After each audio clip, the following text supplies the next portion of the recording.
Y continuamos en CAE en la noche. Vamos a pedirle al señor director que nos ponga nuestras gráficas acostumbradas, pero esta para que ustedes vean cómo terminó o cómo cerró el precio del barril de petróleo.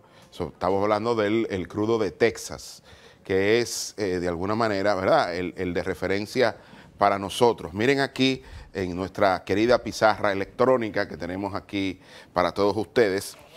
Fíjense cómo en el caso del crudo de Texas, vamos a pedirle al señor director que baje aquí un poquito.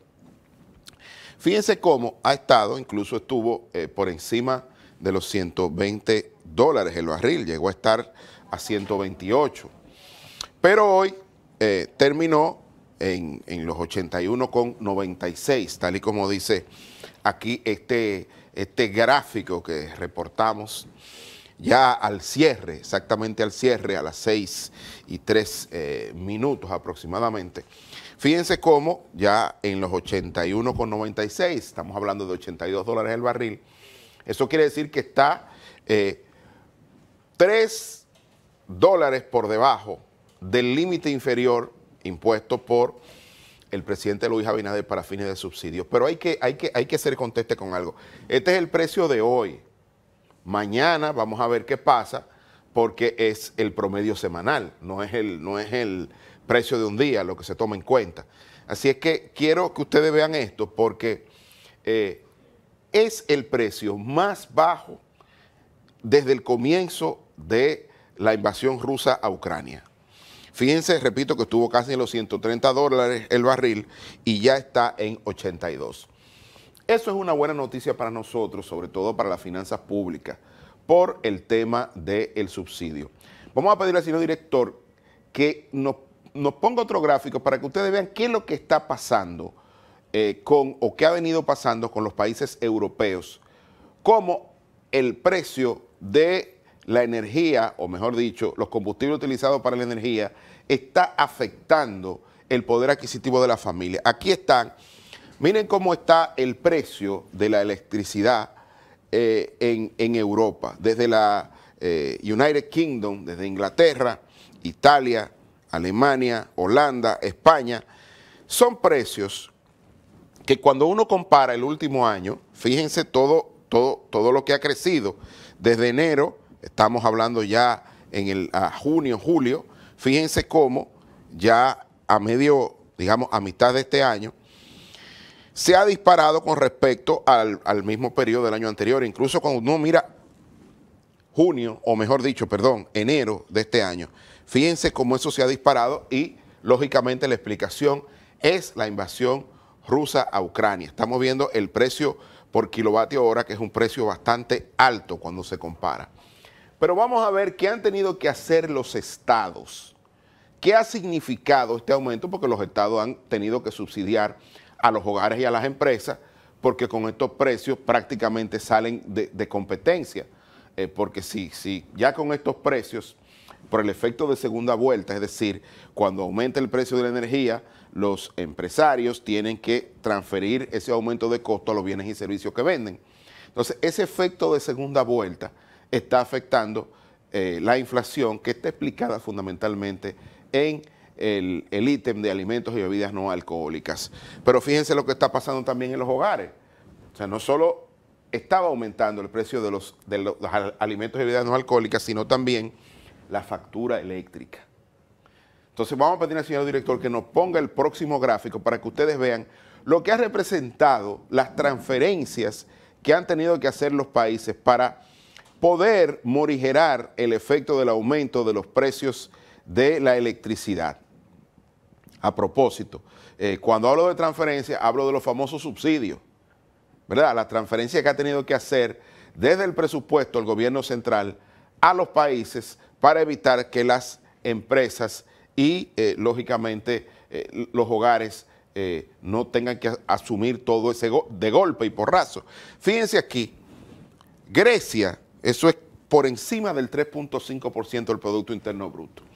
Lituania, Italia, República Checa, España, Austria. Fíjense que son países los que más carga han tenido en función al Producto Interno Bruto. Son los países más pobres del hemisferio europeo.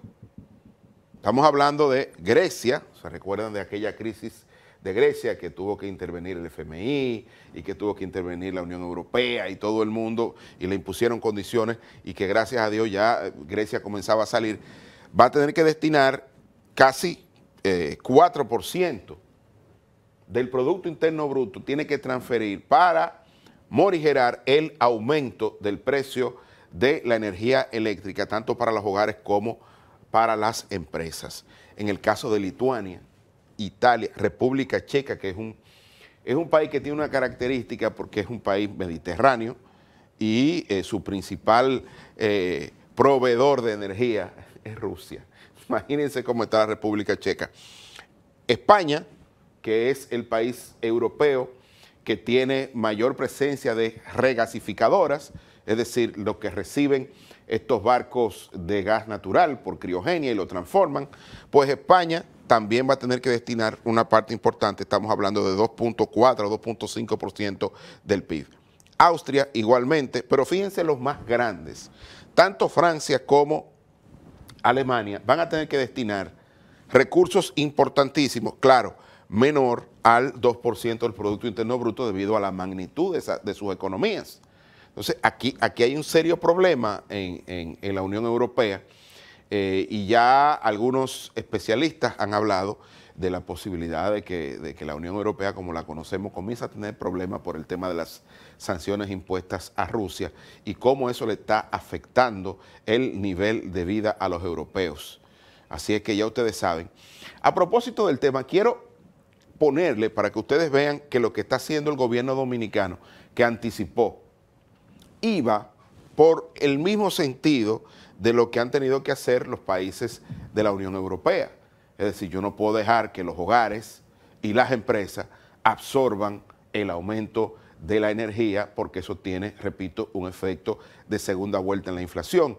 Y parte del éxito de la coordinación macroeconómica que ha mantenido la inflación de República Dominicana desde agosto del año pasado a agosto de este año en tan solo un dígito, es decir, en 8.8%, tiene que ver con la capacidad de anticipación de poner los subsidios y el tema de mover la tasa de política monetaria por parte del Banco Central.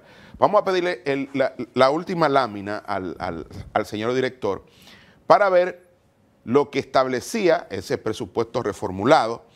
Fíjense cómo aquí, me voy a poner de este lado, señor director, para que puedan ver. Fíjense cómo en el caso, el primero es el subsidio a los combustibles, ¿verdad? 40.000 millones. Pero acto seguido, los recursos adicionales del presupuesto reformulado son transferencias a las empresas distribuidoras de electricidad, a las sedes, 33.692.7 millones. Entre ambos, estamos hablando de más de 73.000 millones de pesos en subsidio, tanto para los combustibles, ¿verdad?, así como para el tema de la transferencia a las sedes, porque están subsidiando también el precio del kilovatio hora. Eso ha sido la diferencia respecto de otras economías que ha mantenido la inflación en un dígito en medio de este vendaval inflacionario de origen externo. Y lo pongo un poco para que la gente pueda dimensionar que este resultado ha implicado un esfuerzo fiscal importante. Este presupuesto reformulado, que parece que ya no se le va a tocar al tema del 4% de los recursos que van al Ministerio de Educación, lógicamente está mostrando aquí, solo para el tema del subsidio de los 114.000 millones que se van a adicionar al gasto público, 92.368.9 es para combatir los efectos de la inflación, para proteger el bolsillo de los más vulnerables, especialmente de la gente que vive de ingresos fijos. En el caso de los combustibles, como es un subsidio abierto, también beneficia, en el caso de la gasolina premium y del GLP, a los quintiles de mayores ingresos, pero en menor proporción cuando uno mira la totalidad de los recursos que se van a dedicar para combatir la inflación. Así es que estoy poniendo esto que publicó el Ministerio de Hacienda, enviando el presupuesto reformulado, pero parece que el tema del 4% del PIB a la educación se va a quedar ahí. Y a propósito del tema, hoy, luego de la pausa, vamos a seguir viendo otro capítulo del estudio más profundo que se ha hecho aquí respecto de educación superior y mercado laboral por el colega y amigo Marvin Cardosa. Y hoy, a propósito del 4%, vamos a ver las ventajas de estudiar licenciatura en educación en las universidades de la República Dominicana. Luego de la pausa, con nosotros, Marvin Cardosa.